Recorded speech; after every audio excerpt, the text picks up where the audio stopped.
amazing. My sense of smell improved tenfold, and my reflexes really shine. I mean, it is incredible.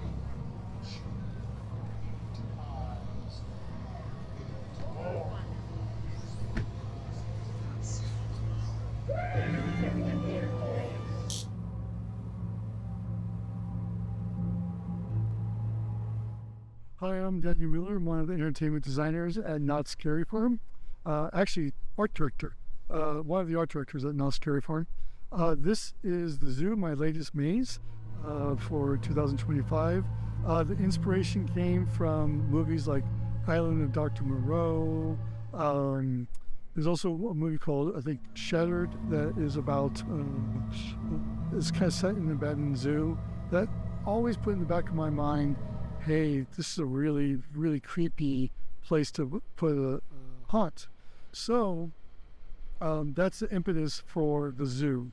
I also am really into the military taking over, like hybrid soldiers.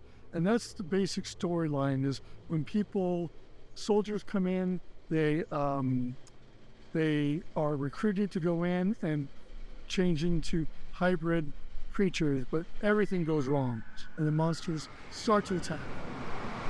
The story is kind of told through these videos up front. Welcome, soldiers, to the Institute for Hybridnetic Dynamic Research. That's quite a mouthful, so we fondly refer to it as the zoo. My name is Major Margaret Mangler. I head up this eclectic team of scientists and soldiers to develop the latest in hybridnetics creations. Here, we will make a new, better soldier, a new, better you. You recruits will be the first wave of a new generation of super soldier. Quick, powerful, agile, and ruthless, ready to face the vast array of challenges that confront the soldier in today's modern army.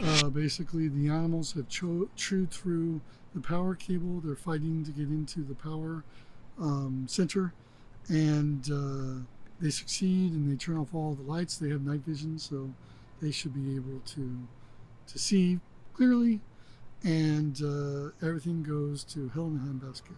It's very creepy. The funniest reaction is when they're given the flashlights, because the flashlights, once you see them, more people like. In fact, we were thinking about writing, because people thought, well, why are they so cheap with their flashlights? Because they're so dim. And they're so, I was like, well, no, they're on purpose to be dim. They're on purpose to be slightly color corrected, obviously, because we tried it with regular flashlights and it was way too bright. It was brighter than the regular show. So we said, no, we have to get darker and darker. One thing I would love to say is please don't flash the flashlights in the monster's eyes for their safety. We create all the plans. These plans were done January 1st of last year. And they started around February of last year to this build. None of my mazes come out exactly, which is good, because this is a collaboration. There's lots of people working on this. There's a lot of people who love this. Paint, props, effects, lighting, audio, video. I'm probably missing one. Costume, obviously, and carpentry.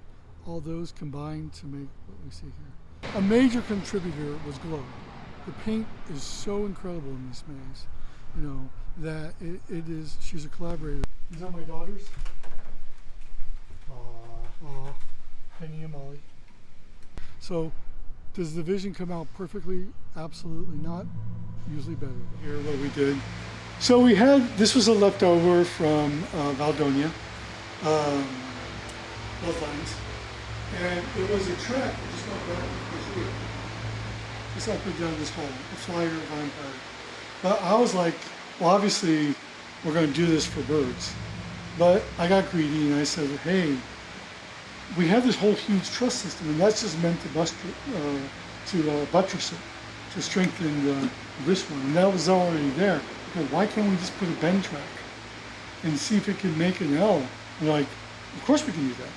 So like they did it, everyone loves it, and I think you can see it far more than you could during the bloodlines. So it's really, even at night or in the flashlight mode. This guy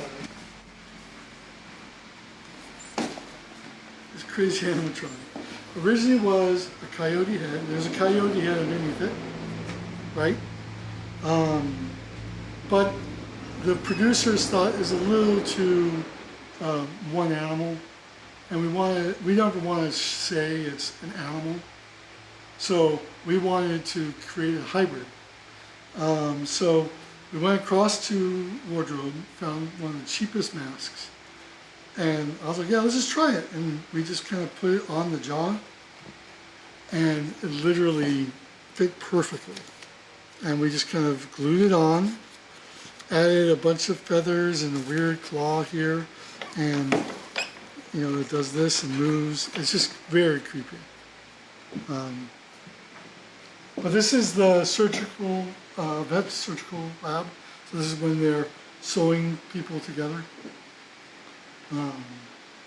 Lots of blood, lots of medical stuff all around.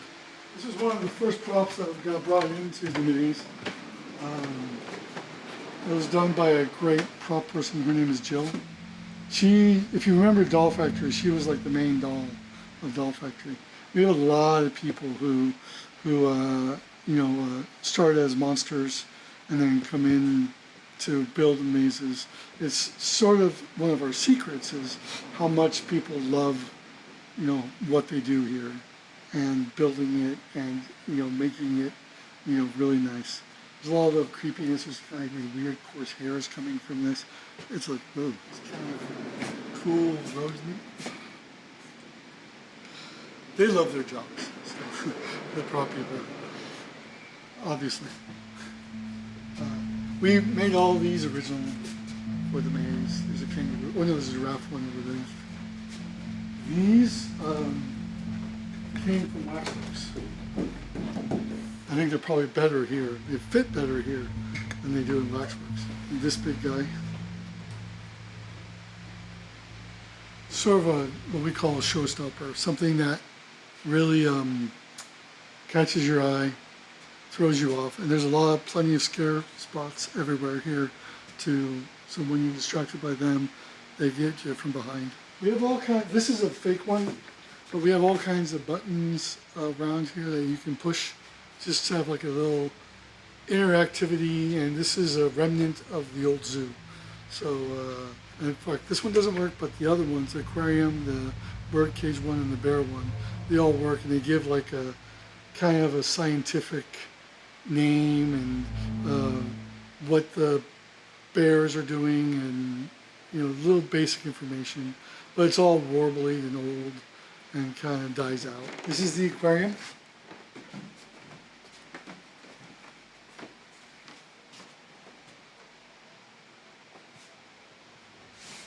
So whenever we're doing the hybrid work, we have a lot of mistakes.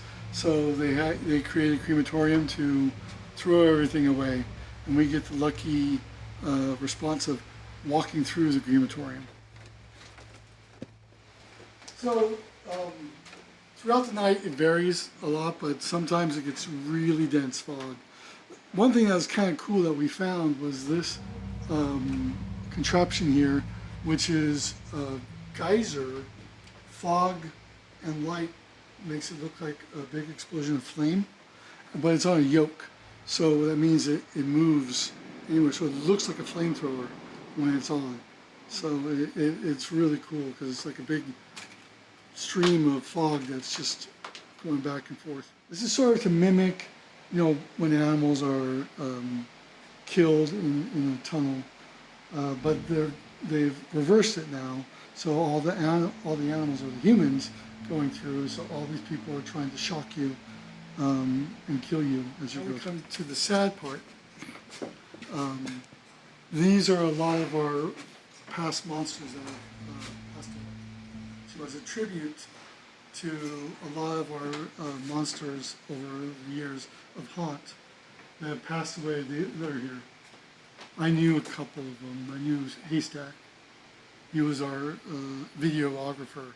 Again, it is a passion project too. So a lot of people put a lot of blood, sweat, and tears into it to make it so good.